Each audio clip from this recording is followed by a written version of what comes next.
Assalamualaikum warahmatullahi wabarakatuh. Selamat datang dan mendengarkan kembali di audiobook novel yang berjudul Pelangi Berselimut Awan, buah karya dari Kolom Langit.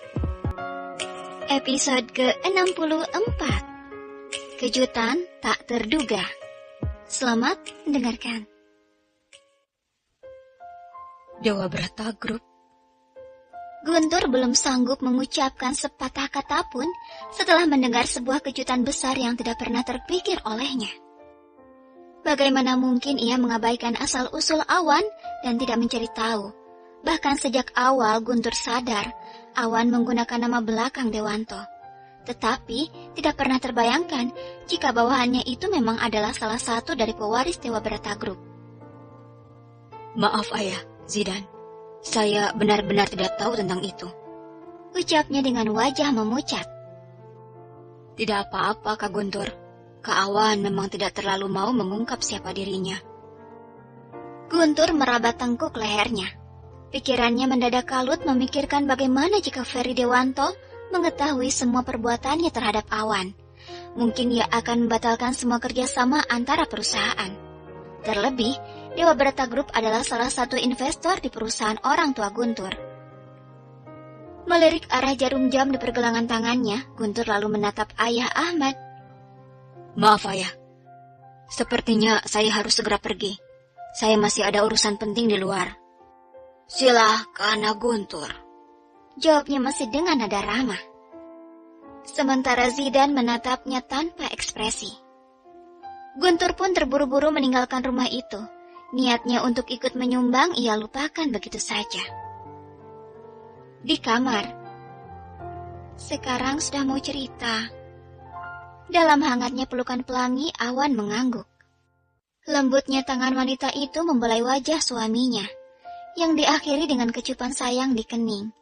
Lalu bangkit dan menuju lemari untuk mengambil kotak yang tadi disimpannya. Melihat itu, Awan sudah mampu menebak apa isi kotak yang baru saja diletakkan pelangi di atas tempat tidur. Tanpa menunggu lagi, Awan segera membukanya. Tangannya terkepal meremas selembar foto yang menggambarkan dirinya tengah berada dalam sebuah tempat hiburan malam. Hingga foto menjadi kusut dan membentuk bola kecil. Ia lempar dengan kasar ke arah lantai. Banyak-banyak istighfar, Hubi. Mata Awan terpejam seraya menarik napas dalam. Astagfirullahalazim. Pelangi menggenggam tangan suaminya. Insya Allah, aku akan percaya apapun penjelasan Hubi. Hubi juga percaya sama aku, kan? Awan mengangguk pelan. Aku hanya butuh penjelasan untuk 2 jenis foto saja.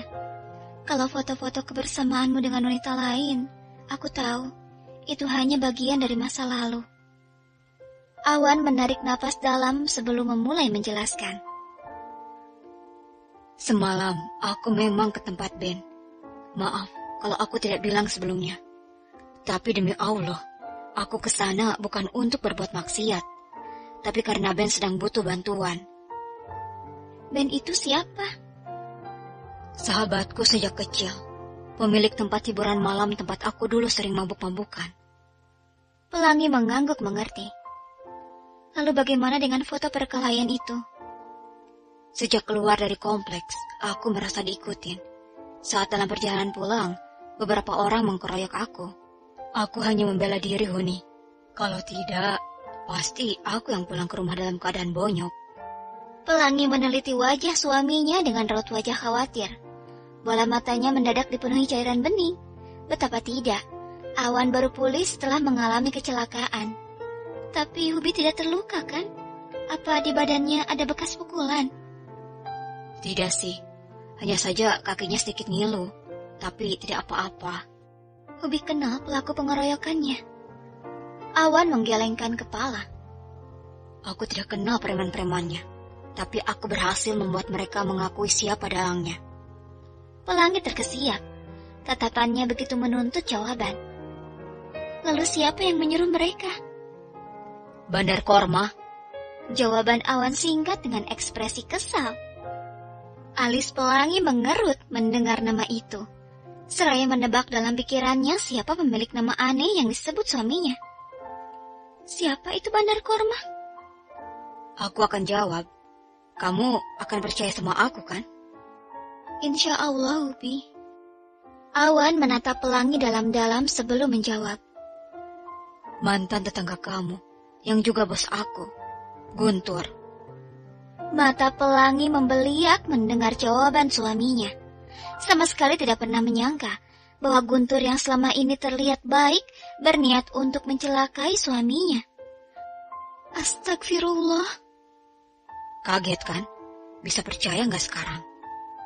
Apa Ubi punya bukti kuat selain pengakuan pelaku pengkeroyokan itu?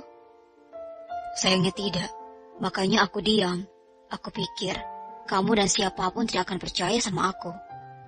Awan menjeda ucapannya dengan hela nafas. Tidak mungkin kan? Orang seperti Guntur mau mencelakai orang lain. Lelehan air mata mengalir di pipi Pelangi. Tangannya gemetar, meremas ujung pakaiannya. Aku akan bicara dengannya. Pelangi bangkit dari duduknya, namun Awan menarik pergelangan tangannya. Jangan. Hobi, ini sudah tindakan kriminal. Kemarin dia hanya mengirim orang untuk mengkeroyok. Bagaimana ke depannya? Tenang dulu. Kita tidak ada bukti. Dia bisa saja kembali menuduh aku, mau memfitnahnya. Ucapan Awan membuat Pelangi terdiam dan memilih kembali duduk di tempatnya. Ucapan Awan memang ada benarnya. Aku juga sudah bicarakan dengan Zidan tadi pagi. Ucap Awan lagi. Terus, Zidan bilang apa? Tidak bilang apa-apa. Tidak membelaku. Tidak juga membela si Bandar Korma itu. Dia cuma minta untuk bersabar dan lebih hati-hati. Pelangi membelalak tak percaya. Bagaimana mungkin Zidan diam saja ketika mendengar kakak iparnya hendak mencelakai seseorang. Kalau begitu aku akan bicara dengan ayah.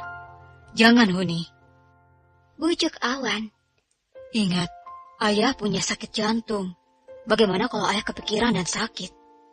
Akhirnya kalimat ampuh itu berhasil meluluhkan Pelangi, sehingga yang dilakukannya hanya memeluk suaminya dengan penuh syukur, karena terhindar dari bahaya. Mending kita indahoi aja di sini. Celetuk Awan setelah beberapa saat kemudian. Kepala Pelangi mendongak menatap suaminya diiringi sorot mata penuh tanya. Indahoi itu apa? Sebuah pertanyaan yang membuat Awan ingin menepuk jidat. Ia baru sadar, istrinya mungkin tidak banyak tahu tentang istilah anak muda zaman sekarang. Elah, kirain ngerti. Polos amat sih, istilah gituan aja nggak tahu. Awan tersenyum dan mengusap rambut Pelangi. Indahoi itu berasal dari bahasa Belanda, Huni. Artinya di atas tumpukan rumput kering. Orang sini aja tuh yang plesetin jadi kegiatan anu. Seolah belum puas dengan jawaban suaminya, Pelangi masih menatap penuh tanya. Sini aku ajarin. Awan mendorong Pelangi dengan lembut hingga terbaring, lalu memeluk dan menciumnya dengan mesra. Hingga rasanya seluruh dunia hanya milik berdua.